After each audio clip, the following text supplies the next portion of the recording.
Un o'r dosbarthiadau cyntaf bore yma yn adran y gwartheg yw dosbarth i'r Teirw Hŷn Limousin. A dwi'n cael cwmni David Evans o Gwm Felin Mynach yn ei Teirw Limousin a chwbl. O ar teg yn cynrychioli'r bryd yn dda bore yma, David. Mae'n rhaid edrych y partel, yna se? Oes, yn union. Gret i gael dy gwmni di. Croeso. Sonia chydig bach am y fiches o wartheg lim sydd â ti adre, David?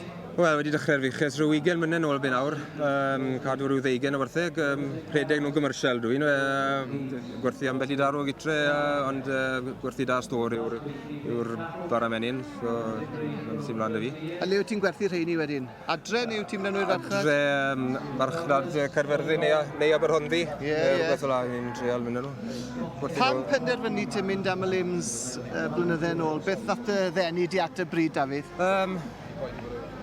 Amser dechreuais i ffarmo, beth sy'n helpu cwpl o ffermydd cyfagos. Oedd yn cadw gwartheg Limousin a ges i'n tynnu at y bryd fel ni'n. A pan des i cyfle i ffarmo'n unan, benderfynes i ddechrau fiches fach yn unan a maen nhw wedi tyfu o fyny. A'r bryd mwyaf niferus yn y sioe fawr eleni, 74 o wartheg i gyd yma o wartheg lim. Dwi'n syndod a gweud y gwir bod nhw mor boblogaidd, achos Mae'n rhinweddau nhw fel bryd mor dda, mor gryf yn ei nhw, ti'n bod? O, di, a gweud y gwyth, yn y farn i, sa'n credu bod bryd i dwtio nhw, achos cerdi am y teip o fiwch o Limousin iawn.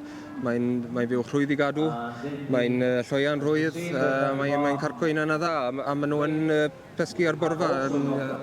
Fi'n gweud to, dim ond ti fynd am y teip iawn, yna fe, mae yna sawl gwahanol teip i gael, yna fe, ond mae rhai yn mynd am y pethau bach mwy cyhyrog, mae rhai yn licor teip mwy traddodiadol, felly tybeth yw'r teip o darw chi moyn, dwi'n teimlo bod lim i siwto chi. Michael Massey yw'r beirniad o swydd Aberdeen yn yr Alban, wedi teithio lawr yn y camp y fan gyda'i wraig siwrne o 9 awr lawr yma wedi dod lawr dros y penwythnos. Yn ŵr profiadol iawn fel beirniad, ond y tro cyntaf yn y sioe fawr, ond i sgwrsio fe yn gynharach, oedd e wedi rhyfeddu ar leoliad y maes yma a'r tirwedd o gwmpas, ond nhw'n gweud bod y lle jyst yn special o ran edrych o gwmpas a ti'n gweld y mynyddoedd ag ati. Oedd e, wel, jyst yn camol o sioe sydd yn braf i glywed yn dyfe, ond mae'n gwybod yn iawn beth sydd angen. O, mae'n frydwr profiadol. A'i dad cyn hefyd, mae'n profiadol mewn nifer o frydau. Beth yw dy farn di te am y Teirw ifanc ymlawr sydd yn blaen? Mae yna 3 tarw ifanc yn y dosbarth yma.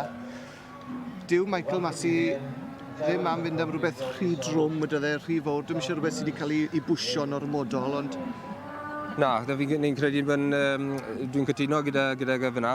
Mae rhaid ti gofio ta un o'r rhinweddau sydd wedi gwneud y bryd le mae heddi yw hawster lloiaf pethau. So ti'n moyn rhywbeth yn rhy drwm lan, dim gormod o asgwrn. Mae 3, gweud y gwir, mae 3 sy'n ymlaen i nawr yn gymarol, debyg o ran teip. Maen nhw'n llawn cig, maen nhw'n symud yn rwydd. Odyn. A mae'n tynnu nhw fewn i'w trefn terfynol, dwi'n meddwl, wrth i ni weld 3-1-6-1 yn cael ei dynnu fewn. Un Mary Cormac i fe, fi'n gyda. O Gasgwent. Foxhill Farm Titan yw enw hwn. Ie. Breeding lle dda i'r tarw hwnna, fi oedd e fam yn ben campwr o sioe yn nifer o flynyddoedd yn ôl, fi'n credu. Hyd da i ddyn, does ni'n gweld fyna nawr. Stretch yn dyfyn, ysy? Mae rhaid i gael y stretch yn fe, achos ar diwedd y dydd, na le mae'r pwysau yn fe, mae rhaid i gael hyd mewn tarw a... Mae hwnna'n darw pen dad ag hefyd, Mae cefen dad yn oes, mae'n llydan trwyddo, mae'n gyson iawn o trwyddo. Yn ail, mae 3-6-2. Hwn eto wedi teithio lawr yr Alban, hwn o Stirling. Y tarw eiddo'r teulu Grahams a Lindsay Bet yn dangos e. A Michael Massey wedi wneud y penderfyniad. Wedyn ni bod mae'n arwydd o beirniad David bod e'n gallu gwybod i teip a mae'n gallu rhoi nhw yn ei lle yn weddol gyflym yn y fe. A dyna ni'r garden goch. Mynd i 3-6-1 felly, Foxhill Farm Titan. Yn eiddo i deulu'r Cormacs o Gasgwent. Dechrau da. Odi. Mary Cormac wedi buddsoddi tipyn yn y bryd dros y blynyddoedd diwethaf yma, wedi prynu rhai o'r llinellau o fridio gorau o fewn y bryd. Mae wedi talu ffordd yn dweud. Wedi talu ffordd ydi.